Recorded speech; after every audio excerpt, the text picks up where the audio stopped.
No. Dadgummit. Jack Schmidt, having a few problems. Comical as these recordings of astronauts falling on the moon may seem, they were actually carried out under mission orders and were of valuable importance to NASA's research endeavors. During Apollo 15, astronauts were conducting experiments on metabolic rates across various types of lunar terrain, and during Apollo 16, the falls took place while testing differences in locomotion on the moon and Earth. Adding to the unexpected seriousness of the footage, one of these falls threatened the life of astronaut Charles Duke, who came close to cracking his suit and exposing himself to the vacuum of space. Why astronauts fall. The haphazard movement of Apollo astronauts on the moon is a product of it having only 1/6 of the Earth's gravity. While a body weighs less on the moon, it still has the same mass, which means that the body's inertia, or resistance to changes in motion, stays linked to its mass, rather than changing with the reduced weight. The experience of walking on the moon, therefore, feels unreal and uncomfortable for moonwalkers. In particular, astronaut Buzz Aldrin described the experience of putting a foot down on the satellite as walking on, quote, moist talcum powder. Even within months of non-stop intensive training, the astronauts struggled not only with the conditions of gravity, but also with their spacesuits. Although their spacesuits no longer weighed the 300 pounds they did on Earth, they were still stiff and unwieldy.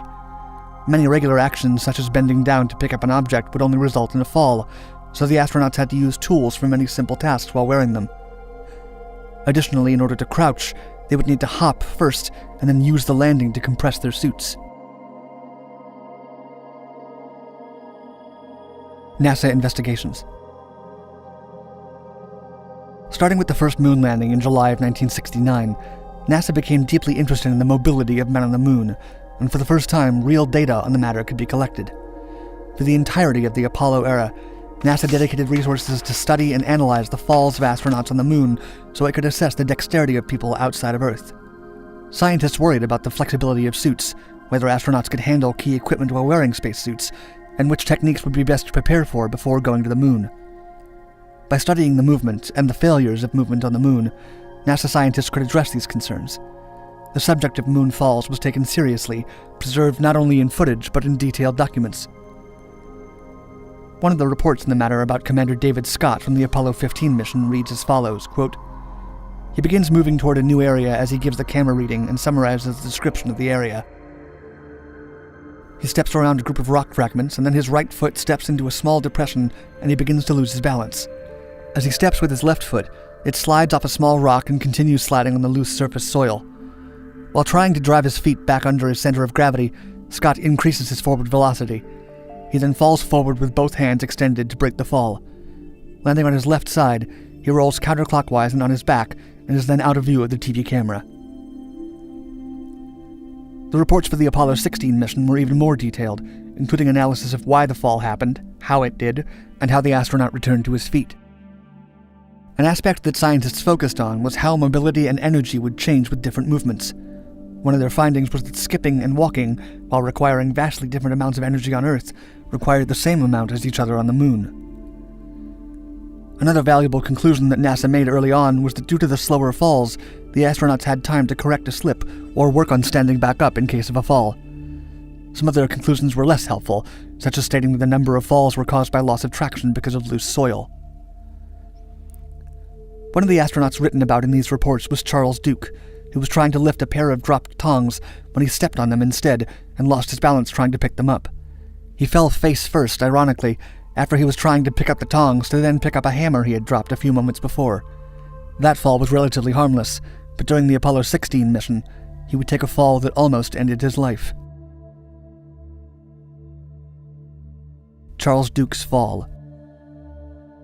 Charles Duke and his commander John Young were on the moon in 1972, the same year as the Munich Olympics, and they decided that they wanted to perform what they called, quote, Moon Olympics. Thanks to low lunar gravity when compared to Earth, they hoped to achieve or best athletic Earth records during the last minutes of a spacewalk.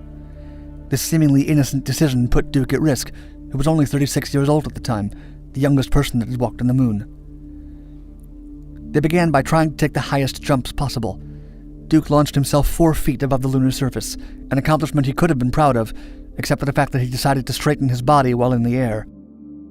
His spacesuit weighed 50 pounds on the moon, far less than the 300 on Earth, but still significantly heavy. More than half of this weight came from the backpack, which held his portable life support system. Any damage to the backpack could prove fatal. This heavy weight completely changed his balance and pulled him down, with the backpack headed to take the crash of landing on the ground directly. As Duke himself has stated, quote, "The backpack weighed as much as I did, so I went over backwards. It's a fiberglass shell, and it contained all your life support systems. If it broke, I was dead." The astronaut has expressed that he felt extreme distress as soon as he realized the implications of landing with all his weight on the backpack.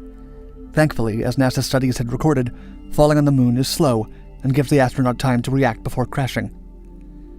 Duke rolled to the right, breaking the fall, but the rolling motion did make him bounce. Commander John Young approached him, knowing that if the life support system failed, he would have to carry an unconscious Duke back to the module, who would likely perish before making it there. About the moment, Duke recalled in an interview, quote, "My heart was pounding. John Young, my commander, came over and looked down and says, 'That wasn't very smart, Charlie.' And I said, 'Help me up, John.' And I got real quiet." After standing up with assistance, he made sure that everything was in order and still working. He had endured the fall without damaging his spacesuit. As entertaining or amusing as footage of falling astronauts may appear, moonfalling does carry real risk. Charlie, that ain't any fun, is it? That ain't very smart. Well,